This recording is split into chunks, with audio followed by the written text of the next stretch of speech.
अबकडाचं काढा लेटर, अबकडाचं काढा लेटर.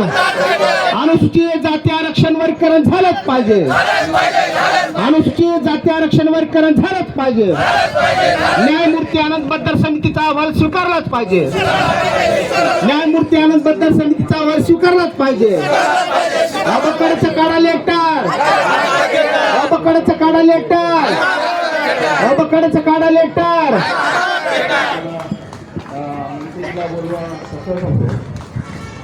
सर्वांना जयलवजी. आरक्षणाचा आंदोलनाचा मी गेल्या 25 वर्षापासून मी पाहतोय आणि तेव्हापासून मी माननीय भिसे साहेब तेव्हा पण सक्रिय आहे, त्याचा पण मला अभ्यास आहे.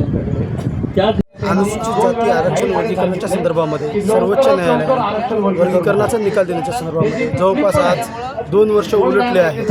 आपण जर बघितलं भारतामधील इतर राज्यामध्ये, ज्यामध्ये तेलंगणा असेल, आंध्र प्रदेश असेल, पंजाब असेल, या राज्यामध्ये जर आपण बघितलं तर वर्गीकरण हे तिथल्या राज्य सरकारने केलेलं आहे. पण जर महाराष्ट्राची जर आपण परिस्थिती लक्षात घेतली तर जवळपास 2 वर्षापासून हा प्रश्न जशाचा तसा या शासनाने प्रलंबित ठेवलेला आहे.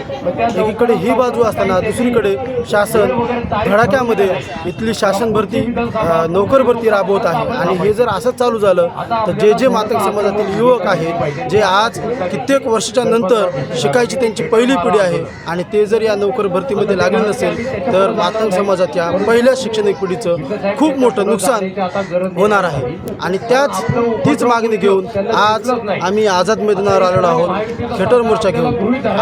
आपण जर बघितलं तर आपल्या घरामध्ये आपले वडीलधारी माणसं, आपण जर काही चुकत असेल तर खेटर तुटचतूर मारेल, नीट वाग असं म्हणत होते. त्याच पद्धतीने या जर शासनाने सामाजिक न्यायाच्या भूमिकेमध्ये जे आरक्षण वर्गीकरणाची भूमिका आहे त्याच्या जर आड येत असेल शासन, तर आम्ही सुद्धा शासनाच्या या गलिच्छ कारभारावर खेटर फेकून मारण्याशिवाय राहणार नाही ही जाणीव या शासनाला करून देण्यासाठी आज आम्ही इथे उपस्थित आलो आहोत. धन्यवाद.